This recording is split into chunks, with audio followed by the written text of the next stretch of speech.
Lovely, chat, please.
Hello, everybody that's just joined the webinar. We're going to start shortly, just waiting for sufficient amount of people to start joining. And we will take you through what we'll be doing today. Thank you guys for joining us on this webinar. We hope you're all doing well, and we will begin shortly.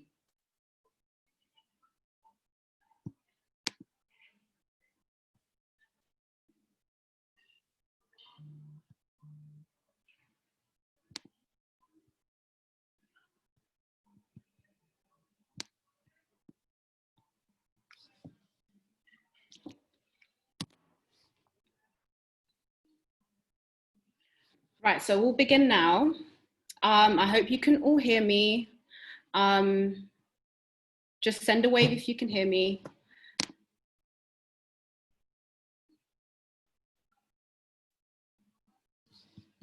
Great, so we'll start now. Hello everyone, welcome to the first UK Phenomenal Women Global UK virtual event. We are happy to have you join us this evening. We are going to be talking about everything concerning finance options for small businesses and the self-employed people out there.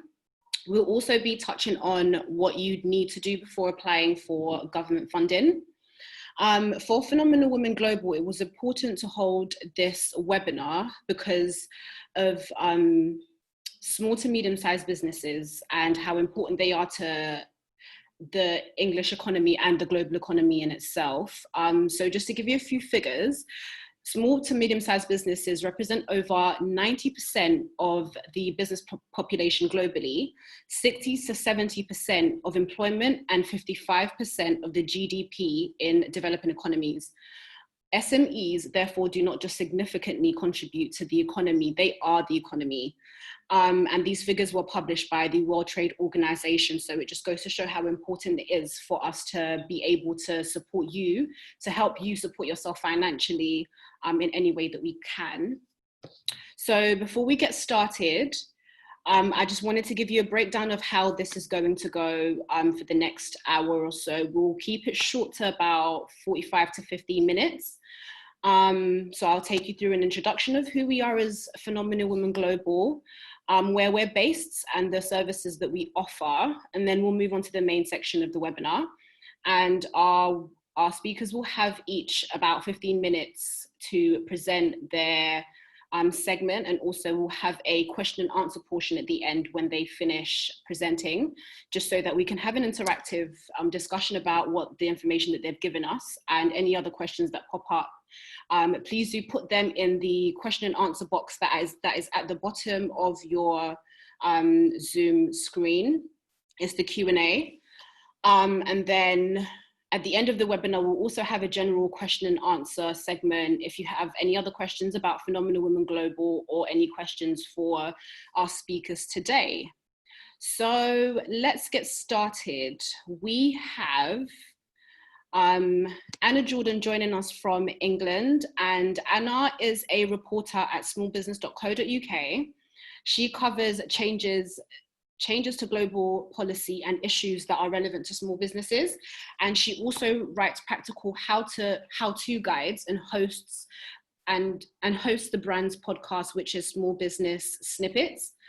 And previous guests have included Deborah Meaden, Piers Laney, Nicola Horlick, and Caprice, and her background is in personal finance journalism. And then we have Emma Joy Obanye, who is a tech entrepreneur, advisor, mentor, tech geek from Hackney, who is streaming in from Spain. So we are happy to have you here, Emma. Emma's mission is to increase diversity and inclusion in London's tech startup ecosystem. I won't go too much into their bios as they will introduce themselves when they start their segment of this webinar. So I guess we'll go straight into Anna's segment. She'll introduce herself and then we'll go straight into how we can help all of you out there fund your small businesses and the kind of financial assistance that's out there for you, especially during this completely tough time. And I would just like to say thank you all for joining us and taking out this time. We hope it's going to be super influential, super helpful for all of you out there. And as Phenomenal Women Global with Emma and Anna, we are here to help in any way that we can. I'm joined by another co-host, Sherelle Vellenor, who is in the trade industry and the events industry as well. And she will introduce herself because she will be helping us out with the question and answer segment. I also forgot to add, we will be holding a poll, and which I will probably do right now. If you just bear with me. We just want to know who's out there. We want to know who owns a business. We want to know who is self-employed, just so that we can direct what we're speaking about towards the people that are out there today.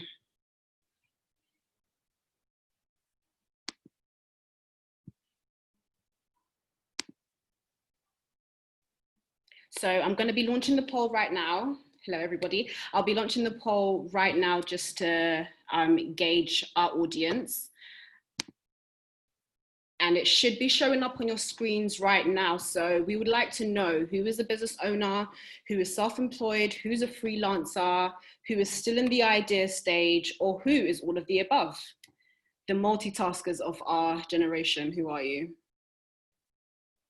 So I'll leave that to run for a little bit while we gauge who is out there. For those of you that have just joined, thank you so much for joining this financial assistance webinar, where we'll be talking about how we can help you find governmental assistance financially, and how the tech industry is also helping to support and fund tech startups right now in this current climate. So I see there's some people that still need to vote. So go ahead and take part in the poll so we know who we're talking to, sorry, rather.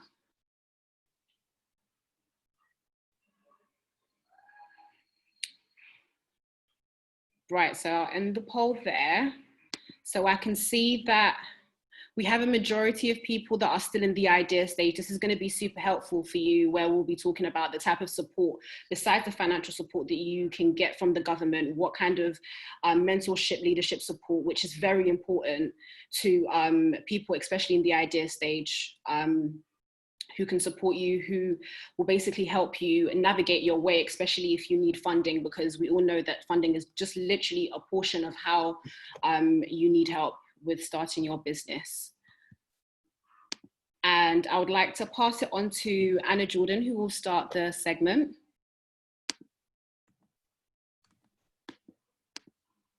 Hi, everybody. Thanks, Portia. Okay, so I will just pop up my screen here.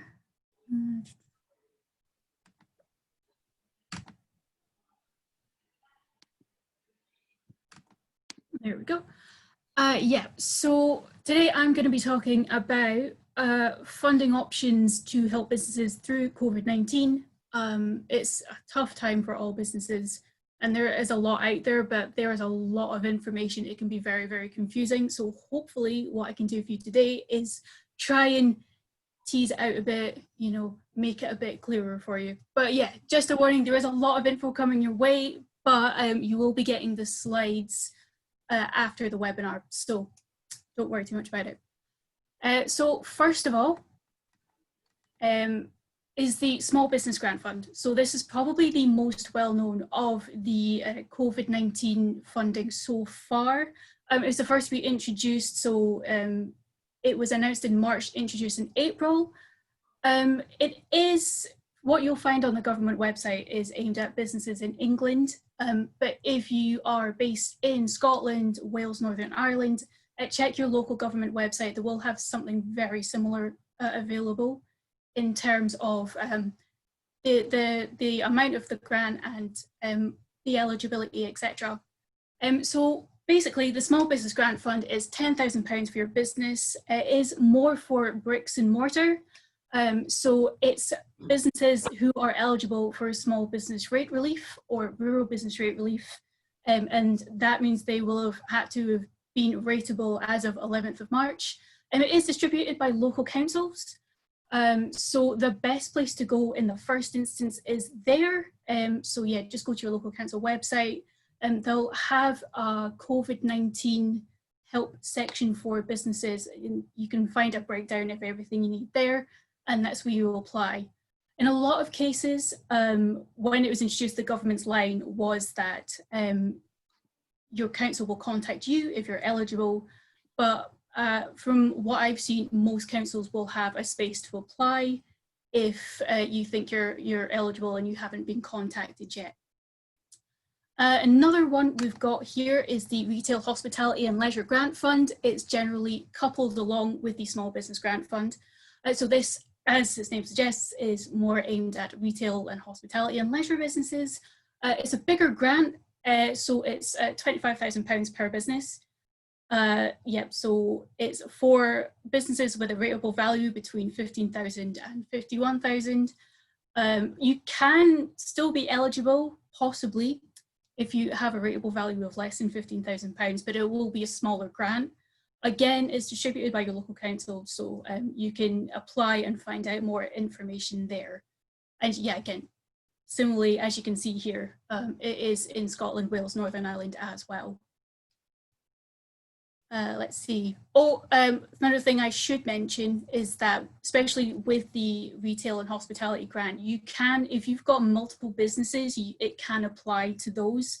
However, for one business, you can't use both the Retail, Hospitality and Leisure Grant Fund and the Small Business Grant Fund. Yep, so I'll just quickly move on here. So we've got the Local Authority Discretionary Grants Fund. This I'm only going to touch on quickly because some of you might have seen it, might have not quite understood what it was, or maybe just wanted a bit more information. It is quite a recent addition to the grant funding raft, I guess. So yeah, this is only available to businesses in England. It was introduced towards the beginning of June, and the government gave local businesses money for those businesses that weren't eligible for the first two grants mentioned. Yep, so there's limited funding and it tends to be at the discretion of the council. It's only open to say they will favour businesses like regular market traders, as you can see, B&Bs that pay council tax rather than business rates. So for the most part, the funding's only really been open for 2 weeks per council, but the deadlines vary. Although I do know that Cheshire East has a second round that's open just now. But yeah, I would, again, local council website, they'll be able to tell you what's available to you right now. Let's see. Next is for the self-employed. They haven't been forgotten. So through the self-employed income support scheme, you will get a grant that is worth 80% of your average monthly trading profits. So it will cover 3 months worth of pay, as you can see, capped at 7,500 total. It did originally start as just one-off set payment, one installment payment, but due to popular demand, they've brought in a second one as well. So that will be opening in August, but the first round is still open. You have until the 13th of July to do that. In order to be eligible, you will need to be able to prove that your your self-employed business has suffered as a result of COVID-19. That could be through contracting the virus yourself and having to take time off work, having to care for somebody who contracted the disease. Maybe you're shielding as well, self-isolating. On the other hand, it could also be that your business has visibly suffered in terms of, let's say, your business closed down because of government measures, so you weren't able to trade, or you've had visibly fewer customers since COVID-19 surged. Yeah, so that would be, as they would term, you've been adversely affected by it. So that's one of the key trade. You can apply for that through the government website. Again, it's just type in self-employed income support scheme into your search engine. It'll pop up. Apply through the government. That's that. Next up, we have the micro-business bounce back loan. So here we're moving away from grants into loans. So this is UK-wide, unlike the grants, which were more available council to council. Yeah, so as you can see, you borrow between 2,000 and up to 25% of your turnover, up to 50 grand. At first, the government only guaranteed 80%, but now they're guaranteeing 100% of the loan. Yep, and this one is geared at, as you can see, micro businesses. So this tends to be businesses with 10 employees or fewer. You won't have to make any repayments for the first 12 months. The one thing is you can't claim if you've claimed under the coronavirus business interruption loan. However, you can transfer what you've got in there over to a micro business bounce back loan. So yep, and speak of the devil, we've got coronavirus business interruption loan here. Again, UK-wide, loans up to 5 million. Yep, so businesses for turnover up to 45 million. So yep, there are a few different options here. You've got different types of finance available as well. But generally your length of your loan, you're looking at 6 years. With this one, it's both. You would have to prove that your business has been adversely affected, but also that you'd have to prove the viability of your business say, if COVID wasn't happening. So that would be sort of projections from previous months, previous years, copies of your cash flow forecasts, things like that, just to yeah, again, prove to the lender that your business is viable. There are many lenders who offer CBILS, similarly with the micro business loan as well, but I'll get to that in a little bit. Excuse me. Yep, so all as well as that, self-employed people can apply for both the micro business and the coronavirus business interruption loan scheme. Let's see.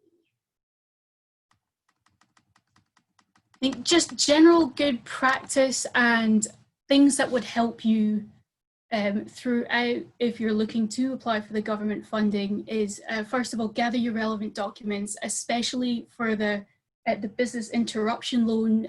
They're looking for different documents like your cash flow forecast, your copy of your assets. Excuse me, I've got a note here. Anna, yeah. Sorry to interrupt. Are you able to show your PowerPoint? I don't think we're seeing it at the moment. Oh, hold on a second. No, we've got it. We'll share it after the presentation. We can see. You can, okay, no problem. Oh, so I thought it was on the screen, beg your pardon. You're able to see it, Sherelle? If everyone's able to see the PowerPoint, please wave your hand, just to make sure that we're able to. Great, fantastic. Okay. Sorry for the interruption. That's quite all right, it's quite all right. Yep, so with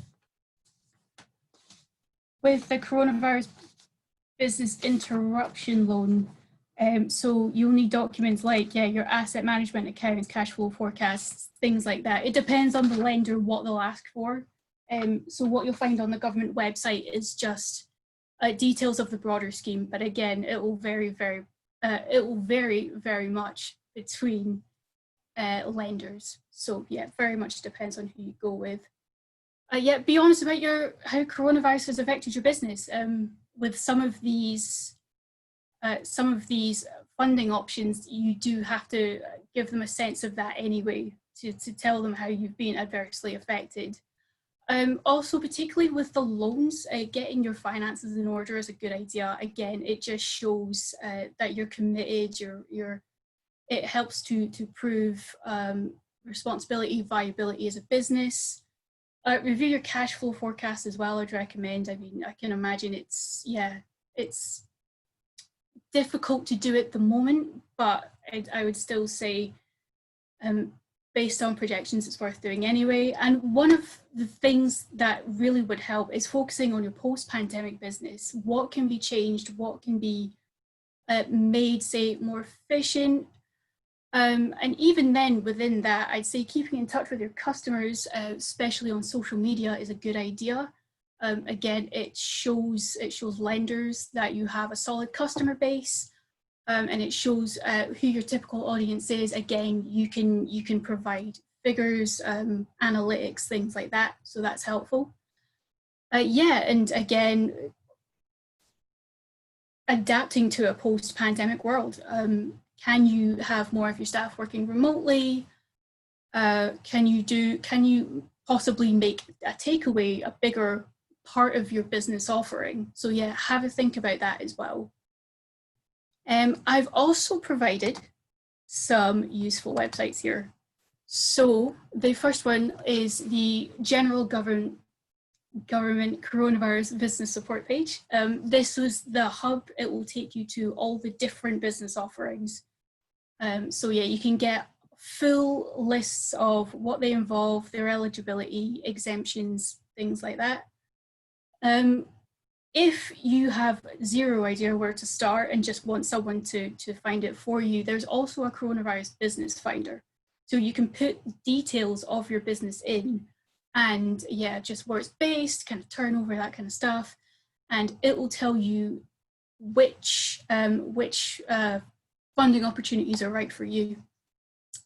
The third one I've got here is British Business Bank, who is supplying the loans. That is to give you an idea of who the lenders are.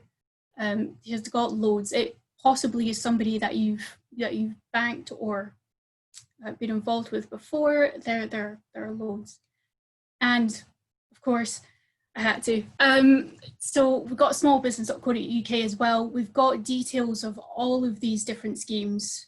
We update it regularly whenever the government makes an announcement. We've also got lists of lenders who can give you micro business and the CBILS loans. Yeah, and again, what I would say is your first port of call if you're looking for that funding is to go to your local council's website. Again, they will be able to list what is available to you, what's coming in, what's on its way out.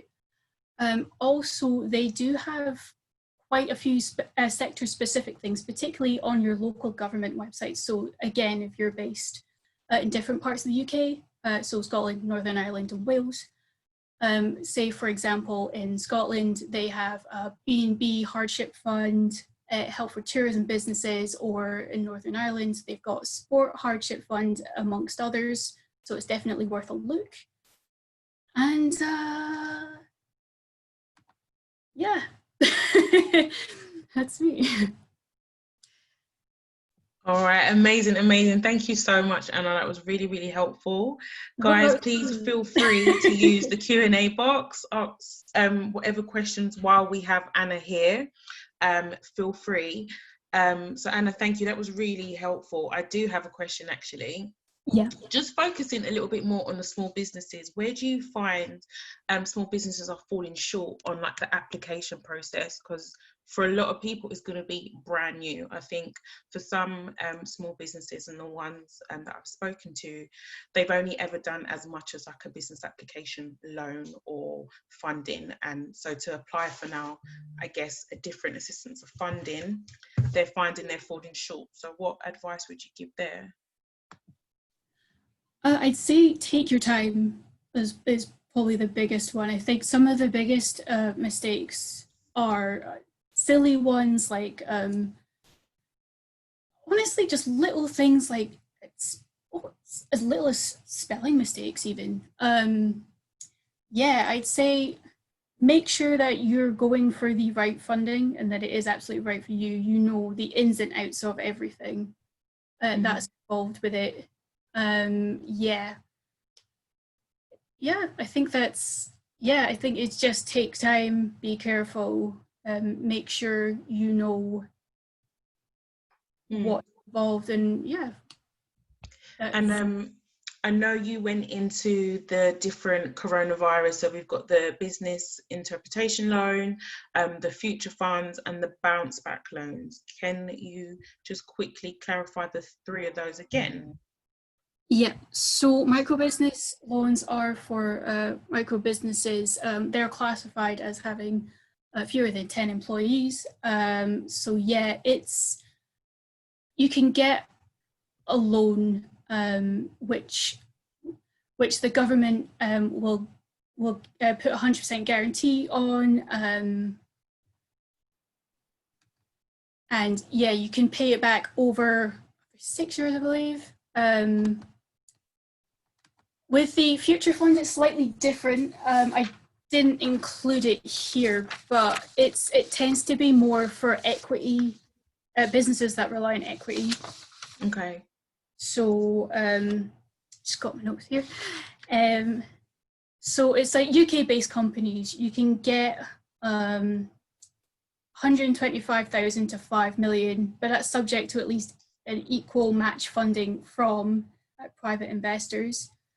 So yeah, it has to be based in the UK. Most of your, at least half of either your staff have to be based in the UK, or the sales revenue is based in the UK. Yeah, and you need to have been incorporated before the 31st of December 2019. So yeah, it's not one for possibly smaller businesses. It tends to be more established ones up front. And sorry, what was the third one? So we've done the future funds and the bounce back loans, and then you also mentioned, was it the business interpretation? But you've covered those. Yeah. So yeah, civil. It can be good, but it's, I would say, the most difficult of the loans to apply for. You got to be really careful about it. So I would say if you can go for another funding, go for that first. But I mean, it is good if you can secure it. Amazing. Thank you so much, Anna. So she will be sharing her slides, guys. So if you didn't get a chance to take note of the useful links, we will be able to share those with you after. So I'm going to hand back to Portia. I believe we're going to introduce Emma now. Thank you so much, Anna. Hi, yeah. So I also wanted to, actually, I have another question in regards to Anna's presentation. Yes. I don't know if you have any more information on this, but I know there's some people out there who are still working and actually do own their own businesses as well. I wanted to know if you could shed some light on the self-assessment tax, because I know that they are, some people have to upload their self-assessment tax just to make sure that they're abiding by the HMRC rules. Can you talk about the extension on that? How long people have, if you have any information on that?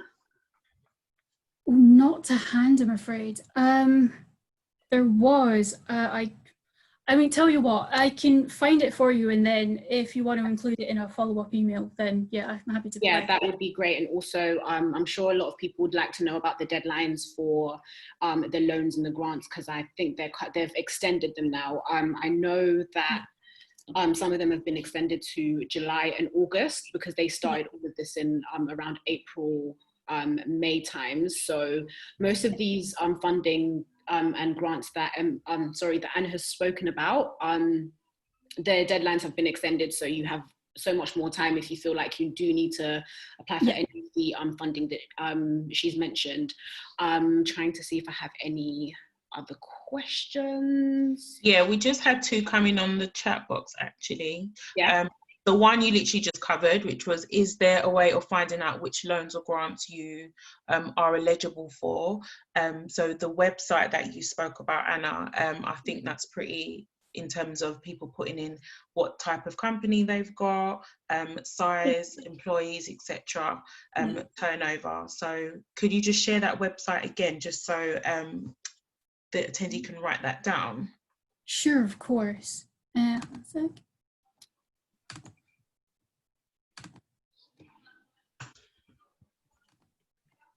Yeah, we'll leave that there. It's the second one down. Amazing. And then the last question, is it possible for small businesses post-pandemic to get a generous fund from big corporate companies like Amazon, etc.? Ooh. I mean, it was very much dependent on the company themselves. Yeah, I mean, things that are done privately, there have been a lot of initiatives for larger businesses helping smaller ones. Oh, that's a good question. It's difficult to say at this point. No problem. We'll also have a look, and we'll probably include some stuff in the post-event feedback. We can share that. Yeah. Okay. I have another question as well. 1 second. Hold on, sorry, 1 second, let me just.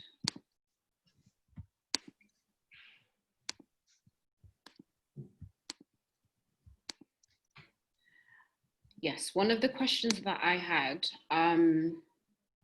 so I know I took a look at some of the information, and businesses that have started within the coronavirus period, say they started there, actually, for example, say a business started in February, is there like a cap on the time that you had to have registered your business in order for you to get any of this help from the government? Yeah, so it varies slightly between schemes, but for the most part, it's generally you need to have been registered by March the 11th. March 11th? Yeah. Great, fantastic. Yeah, so those are all the questions that I have.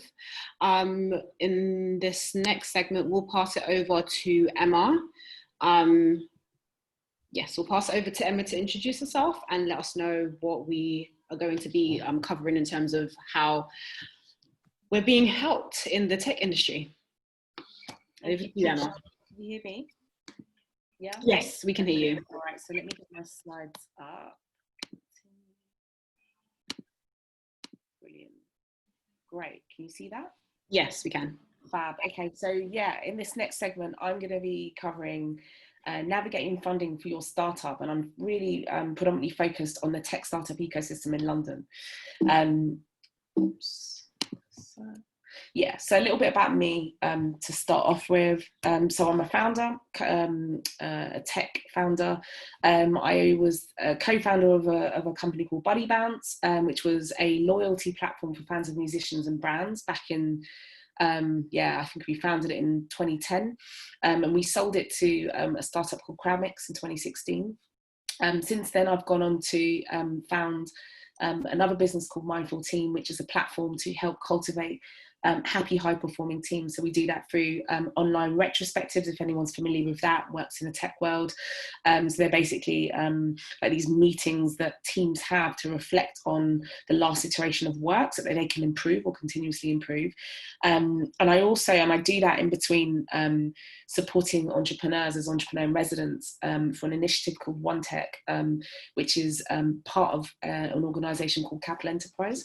And what we do is we support tech entrepreneurs in London, diverse tech entrepreneurs, so underrepresented tech entrepreneurs, to access opportunity through what we call activity and thought leadership. So we help them to navigate the ecosystem, gain access to opportunities, brokerage with investors if they're at the right stage, form ideas, gain access to accelerators and that type of thing.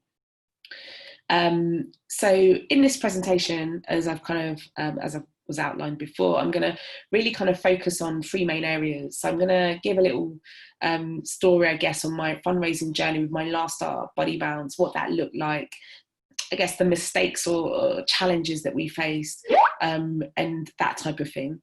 And then secondly, I'm going to look at or take you through an overview, very, very, very high level overview of what the funding landscape and options look like in the London tech ecosystem.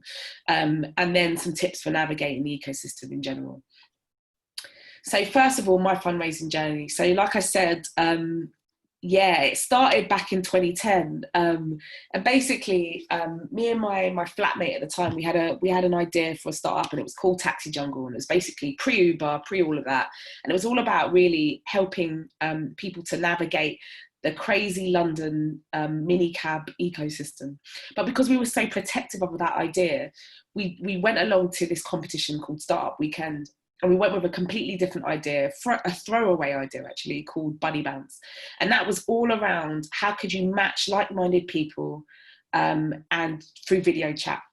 So almost like a speed dating style video chat thing. And that really, we ended up winning Startup Most Likely to Make $1 million at the time. So I guess the most commercially viable idea. And that gave us so much confidence and energy to move that idea forward. And I don't even remember us parking the other idea, which we'd actually built out. So for the next couple of years, we bootstrapped our idea. So we were both working in corporate jobs. I was working at, I think, Sky at the time, and my co-founder was working for an agency. And we both kind of like put money aside to actually, as a sort of security blanket, because we knew that really, if we were going to really pursue it, we needed to quit our jobs. But we were so scared of doing that and not having a safety blanket. So we put some money aside just in case. And we were lucky enough through one of our mentors to come across an accelerator called Wira. And Wira is Telefonica's startup accelerator. And it formed in 2012. So it took us 2 years from actually kind of bootstrapping our idea to actually quitting our jobs. So we quit our jobs in 2012 because we won a place on Wira. We won 40K. We won 6 months in their accelerated in Tottenham Court Road, so nice offices and all of the sort of mentorship and guidance that you need to really propel your ideas forward. So we went and did that. But little did we know that obviously 6 months is a very short space of time. And although we actually had like a prototype of our idea before we went in, we didn't continue with that prototype. We decided that we were going to rewrite everything that we did, rebuild it. And so by the time that we came to launch, it was already the end of the accelerator, right? And so we needed to, again, like this was a bit of a rookie mistake, I guess, to actually get a little bit more money in. So we took advantage of the government startup loan, which I'll talk a little bit about later.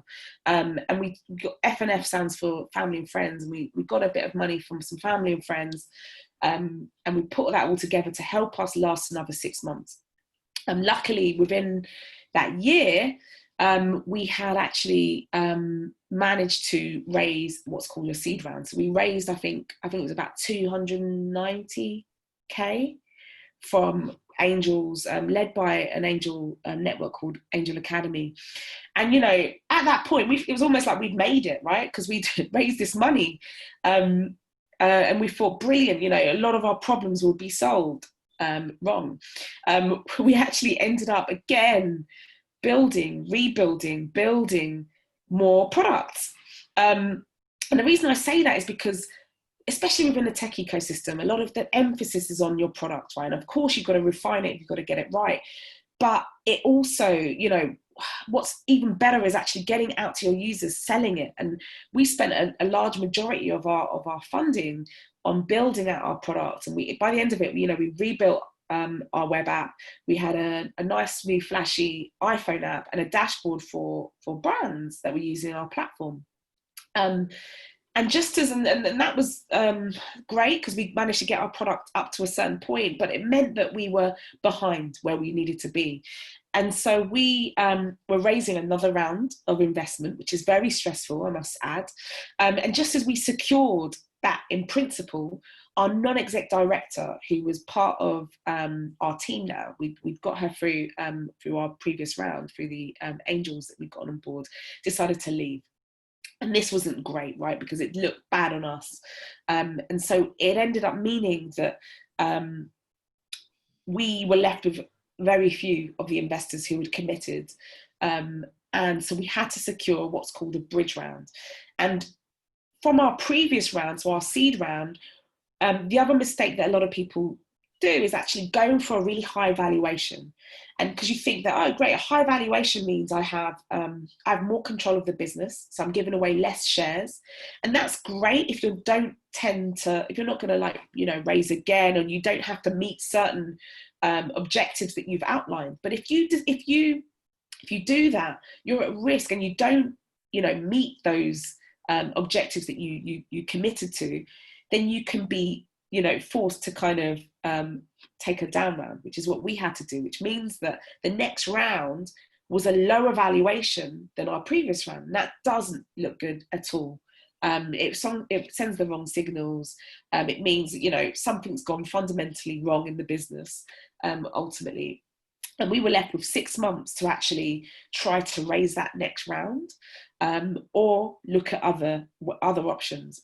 And so myself and Julia, my co-founder, we decided to have, you know, we had a frank conversation about where we were at, and whether or not we actually wanted to continue with this business. And ultimately, it wasn't something that we were massively passionate about. It was something that was amazing. You know, we got, you know, really far, let's say, on our journey, but it wasn't something that we could see ourselves doing another 6 years of, which was where we were at that time. So we decided to sort of instigate or look for buyers.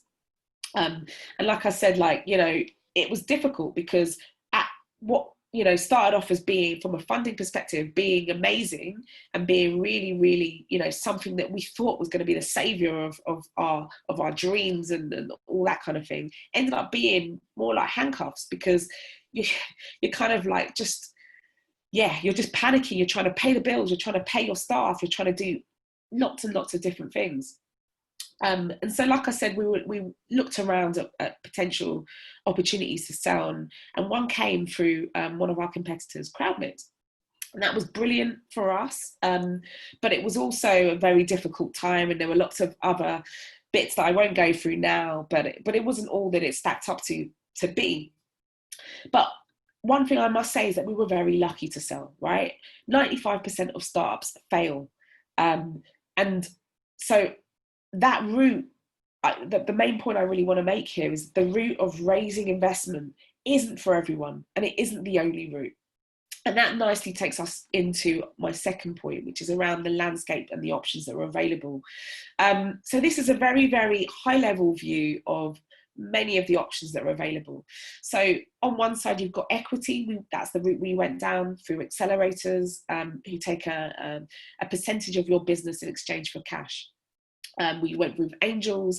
VCs are another form of equity finance, but again, very, very difficult. People always look at VCs and try to raise money through VCs, but really very, very difficult to obtain, because VCs look for a very specific type of startup, which I'll go into in a minute. There are also government options. So you've got Innovate UK grants. These are grants that you can get from the government for innovation. Or predominantly innovation or startups that solve specific challenges or problems that the government are trying to have got a focus on, let's say. You've also got R&D tax credits. So this is something that we've made use of, especially in this my latest business as well, where if you're building something quite innovative, you can actually get tax credits. So when you actually file your accounts based on the amount of money that has been spent on, developers or, could even be designers, UX, people have contributed to building that out, you can claim a percentage of that back. So you get money back into your account. Then you've got things like SIS and EIS, which are really tax breaks for investors, for high net worth individuals or even organizations to actually invest. So they will get a tax break on the money that they invest in high risk, tech businesses. And that again incentivizes them to actually, angel investors to invest. You've got crowdfunding, Seeders, Crowdcube, Kickstarter. So obviously Seeders and Crowdcube are normally like sort of equity raises. But you've got Kickstarter or organizations like those that allow you to, again, source from potential users of your business. And then you've got my last bit here, which is called debt and alternative. Alt is meant to be for alternative finance. So you've got loans like the startup loan that I mentioned, where for I think it's about 6% interest, you can get I think up to 25k from the government to inject into your business. Convertible loan notes, which is what our Wyra 40k is it starts off as a loan, but when you actually raise the next round, you have a period of time as well. But when you raise that next round, it converts into equity. And then you've got these newer models like rev share models from organizations like Clearbank, who again will offer you like deferred payments based on the revenue that your business is generating. So just to give you an idea, just go through. So this is just an idea of who each of these is more suitable for. So equity, I think, back in 2012 when I raised my, we went into our accelerator, we raised some money for our business initially. It was very easy to literally, well, I say easy, but it was easier to get money for your startup at idea stage. And that has completely shifted as the ecosystem has evolved and matured. A lot of investors are going further upstream, so they're de-risking their investment by going for startups that are much more mature.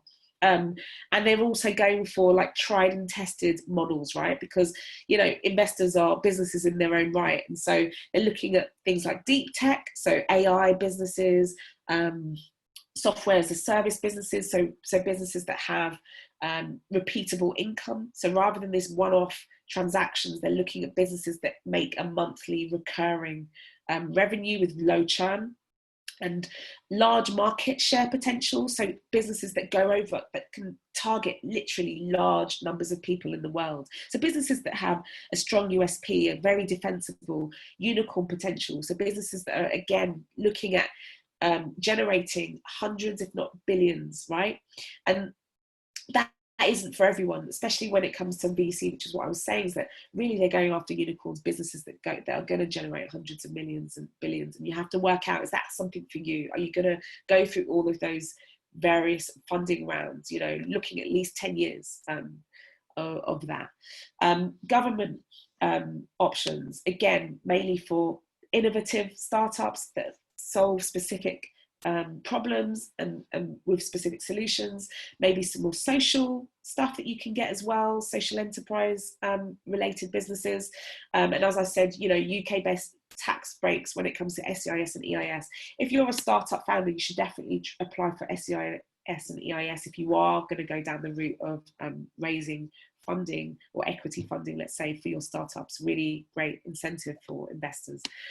Crowdfunding, great for building traction and validation of your ideas, especially great for B2C products, so consumer products, D2C products, and can actually be a great marketing strategy. And I think that's really, really good if you're in that area. So debt and alternative finance, again, if you don't want to give away equity, but you've got strong market, strong traction, so you've actually got a business that is a business, right? You're generating revenue, you're an online business, you've got predictable revenues, you're making a certain amount, then you can go to organizations like Clearbank to actually take advantage of their offers of funding, of loans essentially, or rev share. So actually what happens is that you take out, let's say, a loan through them, and then you'll pay back through revenue that you're generating, right, in the future. And that's really good if you, for example, like I said, if you've got strong traction and you've got really good marketing that's going on and you want to increase that. So it's really, really good, not for operational costs, but it's good for operational costs and marketing, that type of thing. So on to part 3. These are just a few tips for navigating the tech ecosystem that go beyond the finance side of things. So tip number 1 is, look, it's not an easy journey. Arm yourself with a like-minded community. Like I said before, 95% of startups fail. 89%, there's crazy stats, like 89% of VC funding in the UK go to all male teams. So to all male founding teams. So, you know, there are a lot of organisations that are out there who are equipped and exist solely to help support diverse entrepreneurs, female entrepreneurs. One Tech, the organisation that I support, or I'm an entrepreneur in residence for, that's exactly what we do. So looking out for organisations like those, community organisations like YSYS, Foundervine, and there's lots of community groups that are out there. So actually finding your tribe is amazing, because it will help to keep you motivated, help to spread the knowledge as well, because it's quite difficult to navigate, or can seem quite difficult to navigate at first, but actually helping to just arm yourself with the tools to actually understand what's out there, the routes that you should go down, what you need to validate in order to gain a meeting with an investor, for example, or where you need to be in your startup, what's the right route to go down from a finance perspective, for sure. Tip number 2 is understand whether or not you want to be a unicorn, so on hundreds of millions to billion-dollar business, or you want to be a zebra, you want to be a lifestyle business, millions up to millions, right? Work out what you want. There's a huge focus within the tech startup ecosystem on unicorns, and that really isn't for everyone. I mean, how many unicorns do you know? Facebooks and Instagrams of this world, like, it's really, really, really difficult to do. And even if you do have a business that's capable of that, and you do, it's something that you want to do, you may not have the tools to lead it all the way there, right? You may face yourself being substituted out by somebody who's more experienced at the right point when it comes to, when your business becomes a medium-sized business, and it goes to become large. And that can be quite difficult for founders. So actually focusing on what you actually want,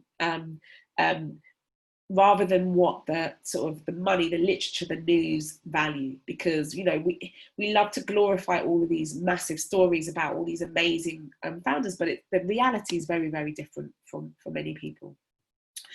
Tip number 3, take investment at the right time. It really, if you're at ideation stage, it's quite unrealistic unless you find an investor that really believes in you, and is probably, might be somebody that you actually know, who might invest in you at that point. But the ecosystem has evolved quite a bit, and it's very, very difficult at ideation stage, unless you're a previous founder and you've got a track record of actually doing that. I'm not saying it's impossible, but again, is it what you want to do? It's better for you to validate and get to a position of power within your business before you take on investment, because you don't want to be in a stage where you're facing a down round, or where things get really, really tight and difficult. Secondly, it's a full-time job. Right? Raising takes you away from your business for 6 to 12 months. So again, you want to make sure that when you are raising investment, there is somebody within your business who's taking care of the business. Otherwise, you will realize that your business takes a back seat, and you may not gain the traction that you need. Your business really needs you. Raise the right amount at the right time. And also there's this other piece around educating investors. A lot of investors, when we were raising our seed round, we were seeing investors that didn't really understand what we were building. Our audience were mainly young females, right? Avid pop fans at the time. And so a lot of investors, who tend to be middle-aged white men, just didn't get it. And so really what you want to do is if you're going out there and you're in that type of environment, you need to educate the investors. Tip number 4, stay balanced, right? It's a world of ups and downs. It's a roller coaster, quite literally, and it can be hard. So you want to make sure that you don't do what I did, which was basically just make my business everything. You want to make sure that you are seeing your friends and family, that you're staying balanced, you're doing the things that you love doing, whether it's, for me, it was like yoga, staying fit, doing a bit of meditation. These things help to keep you right, because when it's difficult and you don't want to go down. You want to really kind of like maintain the enthusiasm, the energy, and just your sanity, basically. So identify the tools that are right for you. Everybody's different. There isn't one rule for all founders. Find what's right for you to stay balanced. And if possible, work in an area that you're passionate about, I should say. Don't just follow an idea because it's great, like I did, right? Follow an idea because actually this is something that I really see myself doing over the next however long. Because when the when the dark days come, which, you know, you will face, you want to know that you can get out of bed and you know, your purpose and everything, your mission, everything that you're aiming for is strong, right? And is keeping you going. And again, if raising investment, are you prepared to spend the next 10 years on it? Because ultimately, if you're going down that road of multiple investment rounds, it is going to take about that long. And yeah, that's it from me, really. I'm not really on Twitter. My Twitter's there anyway, but LinkedIn, feel free to reach out to me. I'm happy to send you links to some of the organisations I've spoken about. And yeah, happy to entertain any questions as well. Thank you.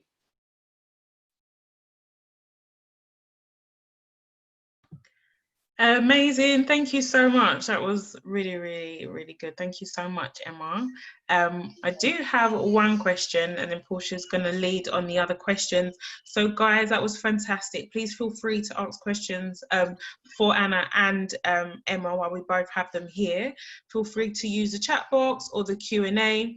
But my first question, Emma, is what is it like, well, you said it, F&F, you know, kind of speak that conversation, talking to friends and family when, you know, asking for money for your business or whatever it may be, because I know there is a bit of, some people don't always feel about applying, they want to try that before they begin, you know, applying for funding or looking at angel investors. So how did you kind of tackle that conversation? So I was lucky, right? Because I don't come from money at all. And so I didn't entertain that conversation with my family.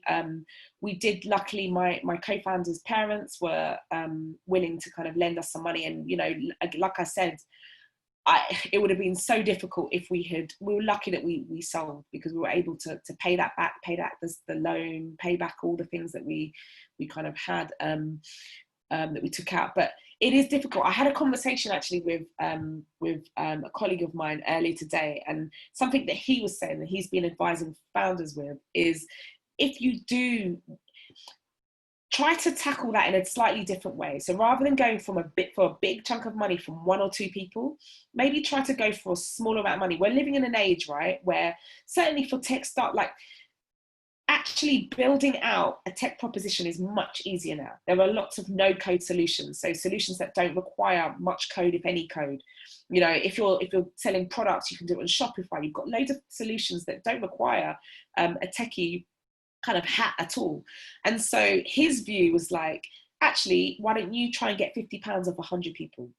And I think that's such a smart move, because actually, in that process, you're going to learn how to pitch. It's almost like a crowdfunding solution, right? So rather than going to a Kickstarter or one of these solutions, maybe just try to speak to friends and family and say, look, would you invest £50, or would you loan me 50 quid to actually realize my dreams of building out a business? And like I say, it's like, even in that those early stages, you don't even have to do it at that stage. Maybe do it when you've got a little bit of traction. And that traction could be anything from just showing that people, you've got a Facebook or Instagram page, and you've got a certain number of people that are following you. So just validating that your idea is right, just by the interactions that you have with people that you don't know. I run a mastermind as part of a Start Resilience in One Tech, where I actually support people on validating their ideas or building traction through some marketing techniques, using landing pages, sales marketing, sales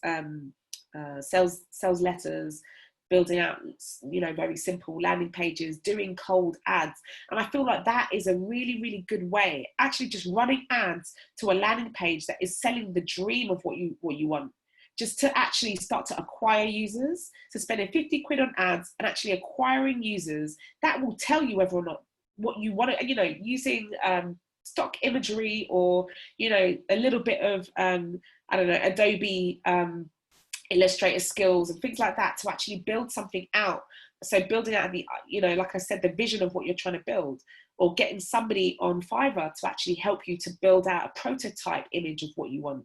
And actually, through that, I did that with my card game. We were able to actually get pre-sales before we built out, ordered the card game.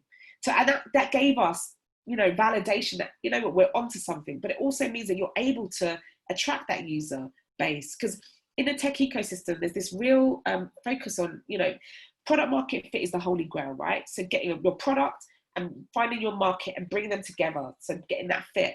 And I feel like there's a massive focus on the product side of things. So people are iterating their products and spending mad amounts of money on building out their tech products, but actually they haven't put that product in front of their user. So I feel like there's a way that you could go market first, so you can really find that market fit and then use that validation to then build out your product. So I mean, there's things that you can do before you would even entertain going to friends and family. And I really feel like you can do a lot more with a lot less money these days.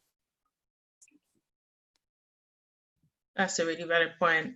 Thank you so much. So the next question that we've got is, can you talk a little bit more about the angel investments? Yes. So is there anything specifically about raising angel investment, or? Oh, I can't hear you. Sorry, so probably just first of how to get one, and just for those that probably don't know much about angel investment, what it is and how you'd go about finding one. So angel investment, it took us a while, right? We were lucky because we had mentors. I'm gonna like just talk a little bit about mentors, right? Because they're so important to have somebody that's been there and done it, to actually support you and help guide you in the early days. And we were lucky that we had mentors that helped make those introductions initially to investors that they knew who had invested in their businesses or just their networking generally. So opening up their network, which me and Julie would never have had access to in a million years, right? So that was the first thing.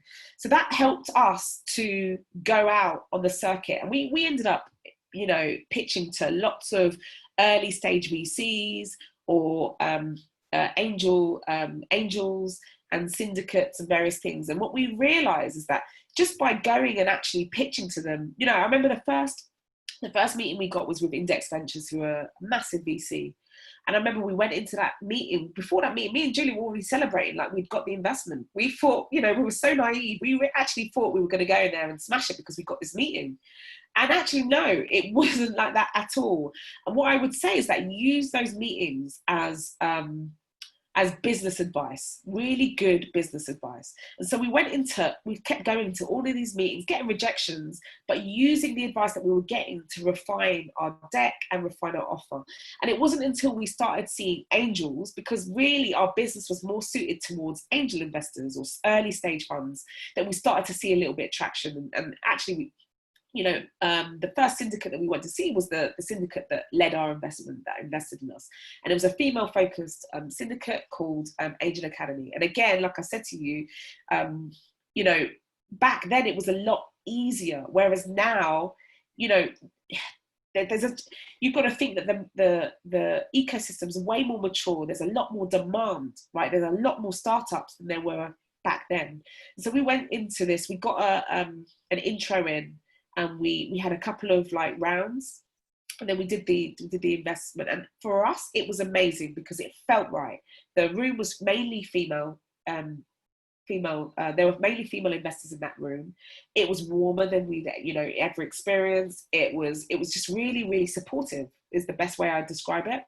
And angel investors, it's really, really the best. It's like a sales funnel. You have to literally go and talk to as many people as possible, but you should be strategic. You want to find investors that are within your area or within your niche. I would say the best way to find angel investors is, depending on the product that you've got, it's potentially reaching out to people who are, they may not even be investors on their profile, but people within your area that are really, really, top of their game. So they may have got just loads of experience. And when you go to an angel, or when you reach out to somebody, reach out and say, look, you'd like some support, or you'd like their opinion. Never go in there like, I want some investment, right? You go out there and you try to get, because most people are really, really trying to help you. And so actually, if you're, again, your product or service is within their area, you know that you're going to get value from that meeting, even if it's not investment. When you go into that meeting, just ask them, is there anybody that you know that you think might be interested in what we're doing? And it's really about getting as many additional nodes, I would say, I call it, like additional links from that meeting.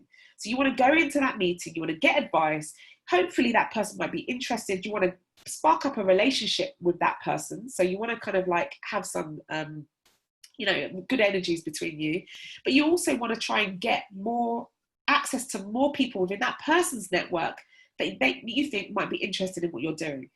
And it's just like, there's no real necessarily rule book. There's a bunch of books that are out there that are really good, like Venture Deals is a great book just to help you understand all the jargon and all of the literature, because when it comes to term sheets and stuff like that, there's loads of resources out there. Cedars have loads of resources too on navigating this type of thing. But really, it's just about, it's like a sales funnel. You just need to speak to as many people as possible. You want to treat it like that. And eventually you'll start to understand the types of people that are interested in what you're doing. And those are the type of people that you want to keep hitting up and their networks, basically. Amazing. I love that you said, like, just when the fact you're in these rooms, like, just use that as a business opportunity, just to know more about your product or to know more about your own business. It just gives you that feedback that you don't always get. So I think that's really, really strong. It's very, very difficult, very, very, you're not going to get investment in that first meeting. You need, there's a whole kind of, I guess, framework. You want to spark up those relationships, and every month, ideally, you want to send out a newsletter to a bunch of all these people. Just ask them, is it okay if I add you to my newsletter? And the reason why that's useful is because you're probably going to see them once, and then maybe you might see them again. You never know, right? Depending on the relationship, in 6 months.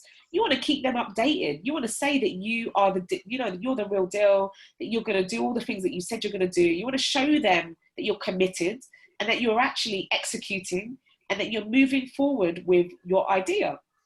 And so at the right time, it just them seeing that, getting that communication, seeing the progress that you're making, that may at the right time spark, you know what, I'm going to invest. Once they get to a certain point and I see that, you know what, they're committed, I'll invest. Amazing. I know Portia's got a couple of questions. Yeah, I've got literally just one because I'm running out of time. And this is a question for Anna and yourself, Emma.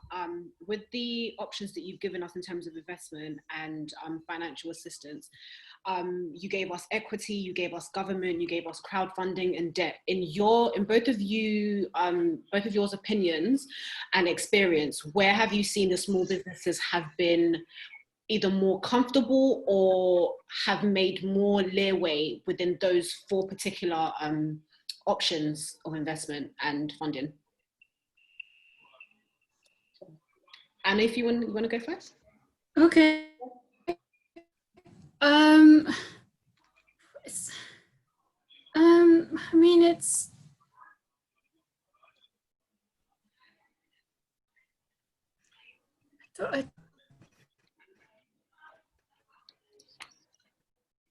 I think I'm not sure I can, if there is a particular one that's... Your network's cutting out. Is it my mic? Yeah. Oh, I see. Yeah.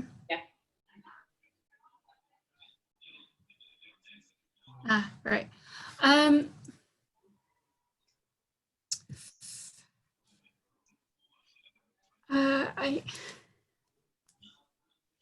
Yeah, it's difficult, right? Yeah. That's a very difficult question, and I don't think there is necessarily a one size fits all. I think it's really about the startup and actually validating the right things, because it's all about de-risking each step of the way. So when you're at ideation stage, you want to validate. You have to treat it like a scientific model in some ways, right? A scientific test. You want to validate each assumption. So in the ideation stage, you want to validate your idea. Are there people that actually like this idea? What do they want? You need to kind of like do a load of customer research, and you just need to make sure that this idea is tight. Look at the market, that type of thing. Then you might start to like put together some sort of prototype, and again, you don't necessarily have to do that. My model would be actually do a landing page and just try and sell that idea, because you want to try and do that without spending massive amounts of money, right? And maybe you're able to actually deliver an idea or deliver a product and do that without, again, much time spent and that type of thing. You might still start to see a load of traction. Now, at that point, you need to decide, okay, I've got traction here. I'm making sales. I've actually proven out the business model. At this point, how do I scale it? And those are all the different ways that you can scale it. So for grant funding or innovation funding, that's better, especially if there is a lot of work, R&D works, research and development that's required, or, you know, again, it solves a specific problem of which there is grant funding made available for. But at the point in which, let's just call it like a simple product, like my card game, I'm not going to go out and raise any money for that, because it's the process of building that out and validating it and building out the business model is very simple. I don't have to spend too much money on that, maybe £1,000, right? Yeah. I'm doing it all myself. So at that point, once you've proven out the business model, you've proven that there's a market for it, you might see, okay, I'm only able to gain a certain amount of traction, so a certain number of monthly users or whatever it is, whatever that your KPIs are. You then might need money to scale that out. And that's when you look at, do I want to give away equity for this? Do I want to just do a loan? I don't want to give away equity. Are there other options out there, like rev share models, which are becoming increasingly interesting for people, especially when it's, you know, without having to take out, you know, massive loans, you can maybe get a lower percentage and it's offset against your future revenue. So in a year time, the revenues that you're projected to make. And yeah, it all varies really.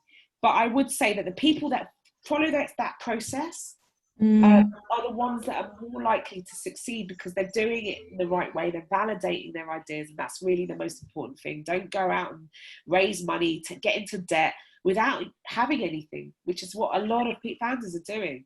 Yeah, I do agree with you, because I started a events and arts company in 2018, and I literally did that by raising money through my mother, and my friend got her money from money that she'd saved as well. And the way that our business model worked is it would basically run on the sales that we had made, and any money that we needed from that, then we had to basically restructure our model and try and get more bookings, do more events elsewhere. But I would say, because it was in the events industry, if I was still running the business right now, I would need a cash injection to keep running it. So like the options that Anna has given us in terms of like the coronavirus funding or the future fund, those start from about £2,000, and I know with the amount of money that I was making and the amount of money I needed to run the business, then something like that, I would need it right now. So yeah, I 100% agree with you. You have to see your market, and then you also have to see make sure it's a business. Yeah, make sure it's a business before you that's what I like. Yeah, exactly. And also, of course, people can't really predict about what's going on right now. So people have jewelry companies, people have, some people are in supply chain in terms of like hair products, and they're having to wait for their suppliers to give them what they need. And right now, of course, they might need some cash injection. So I would say, like the information that we've gotten from Anna right now, those kind of funds are needed for businesses as they are right now. But in terms of like funding outside of it, I 100% agree with you. Make sure it's a business, and make sure you know your market and you know exactly where you're going with what you're dealing with. So we're running out of time. I just wanted to pull on a point that Anna said in terms of the tip that you gave us to surround yourself with like-minded people, and I wanted to plug it back in to Phenomenal Women Global. So it's very important in terms of leadership and in terms of entrepreneurship to surround yourself with like-minded people. And this is the reason why our co-founder Lisa and Diana started Phenomenal Women Global, is so that they could surround themselves with like-minded people in organizations where they could learn from each other and develop each other's skills. So I'll go on to, I completely forgot to introduce who we were at the beginning. So as we wrap up, I'm just going to tell you a little bit about us. So we are a non-for-profit organization based in Switzerland and Uganda and North America, now in United Kingdom, Zimbabwe and South Africa, and France. And our mission is to connect, advance and empower women by supporting their personal and professional growth, and also developing their skills, and also coaching and mentoring. And the mission that we have is to build capacity, build mentorship, and also we want to focus on gender equality in society by focusing on advancing these women's capacities and leadership skills, especially from women from underserved communities. So it's really important for us to, I know for me, to focus the work that I'm doing with Phenomenal Women Global is to focus on women within council estates, women and girls within council estates, within the Black community as well, to just empower them. So if you are within those communities, then we really do urge you to join us, because you are our target group. We are trying to help you. And our vision is to basically ensure that we put you in front of a global platform. So you will be having support from people in Boston, you have support from people in South Africa, you have support from people in Uganda, where you have a base of an array of leadership skills, an array of people who are within the entrepreneurial sector, where you'll be able to gain advice, gain mentorship. And I know all of this information is going to come through our follow-up email. We have mentoring courses, we've got coaching courses from our co-founder Lisa, and I'll just go on to talk about, one second, our membership. So we have individual membership, and they vary because within Africa we have to make sure that we're meeting the needs of our target audience. So from outside of Africa, it goes from $100 US, and what you will get is priority in selection for mentorship programs. You get in-depth coaching from professionals within that area, and opportunities to also volunteer with our partners in Africa, and in that you will also be supporting other women. And with organizations, we have 200, your membership fee starts from £200, and then within Africa it's 150. And what you'll get with that is the benefit of joint project funding. It's like Emma mentioned, it's very important for you to surround yourself, especially within businesses. So if you have an idea and it needs to be crowdfunded, then you can join up with another organization that is like-minded with you, and we are going to be able to give you that base. You'll be able to participate, in exclusive training and capacity building activities. And we also give you a space to promote. So we normally hold conferences. Prior to this pandemic, we had a conference coming up in September. And what would happen in there is you would have priority to market your business and have a stand there to showcase your business, fantastic marketing opportunities. So those are the kind of things that we offer as an organization. But I think the most important thing to emphasize is, again, surrounding yourself with like-minded people, building a network, especially of women, where you're able to be supported in the best way that you can. And yeah, that is Phenomenal Women Global. Thank you guys for joining us. I just had to rush through that because I know everyone has places to be. And so, yeah, we just want to thank you for joining us. And we have another webinar next week, Monday at 7 p.m. to 8 p.m. London time. And we're going to be joined by an expert in the LinkedIn area, and Ronke Lowell, who's very big within the PR consultancy industry in London as well. And we'll be talking about how to place yourself on Instagram and on LinkedIn to better represent yourself and your business, and the best way that you can get yourself out there through COVID and try and support yourself, support other businesses, and just get yourself out there so that people know exactly what you're doing, because what you're doing could be helping somebody else in their business or in their personal endeavor for entrepreneurship. So it's important for us to get ourselves out there as businesses. And yeah, that's how we're going to wrap up for today. Thank you all for joining us, and we wish you all a fantastic evening. Thank you. Guys. Thank you, Anna. Thank you, Emma. Thank you, Anna. Thank you, Emma, for joining us. Thank you. Bye, guys. Thank you. Bye-bye. Thank you.